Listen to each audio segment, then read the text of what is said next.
Hi, this is Brett Hall with Bob Butt Outdoors, coming to you from Arkansas Diamond Mine today for our Ministry Minute. And you can see in my background here how they're plowing the ground. Everyone is searching for their little piece of jewel or diamond.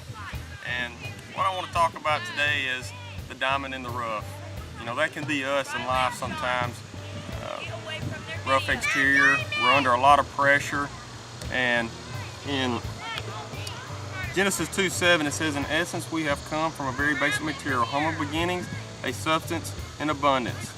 So dust, you know, that's kind of where we're formed from. You can see the dozer in the background helping plow the field, and he's disrupting and trying to turn up those loose diamonds. And here you can see they've given us some silk screens.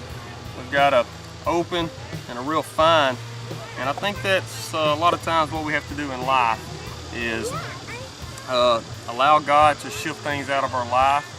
It's going to be a disruption, but you know, sometimes we've got to dig down deep and find out what sin in our life is hindering us to come to know Jesus or to repent. And to do that, sometimes, you know, we have to trust Him. You know, and do we trust Him enough to grind back the flaws in our character to polish our surface like a diamond? You know, when you find a diamond, it's not really refined. It's really a rough cut. It doesn't really even look like a diamond, as we were learning a little bit about what to look for as we dug around. But a jeweler will tell you that it's about the 4 C's: the carat, the cut, the color, and the clarity. Carat being the size. You know, if we'll allow God to work in our heart, and we can become the size that He wants us to be as far as in our spiritual life. You know, it may not be about our physical appearance or physical size, just like David and Goliath, but cut. You know, with a rough found diamond stone, the jeweler cuts away and he shapes that diamond, just like God can do in our life when we submit. And the color. And when you talk about color and clarity, you know, He's not talking about our physical skin color. You know, with what's going on in the nation today, you know, that's not what God is looking at. He's looking inside. And you know, with clarity, we need to be transparent, and that's the only way we can share to others. We can share what hardships we went through that may help others. And it's not about our skin color, but about how we can let people into our heart and the clarity that can bring for them and what they're going through in their life.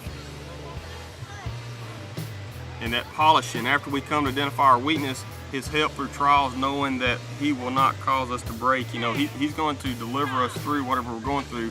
1 Corinthians 10:13. You know, do we allow ourselves to sparkle by shining our lights in service to others through the development of the fruits of the Spirit?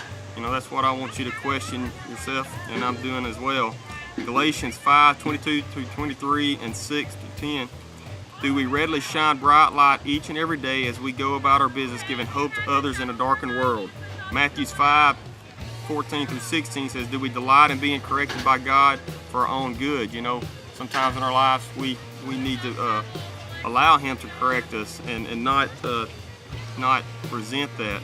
Proverbs 3:12 and James 1:2-3, it is a process, and one in which we involve the remainder of our lives to daily resist and overcome the pulls of this world, but God is always with us.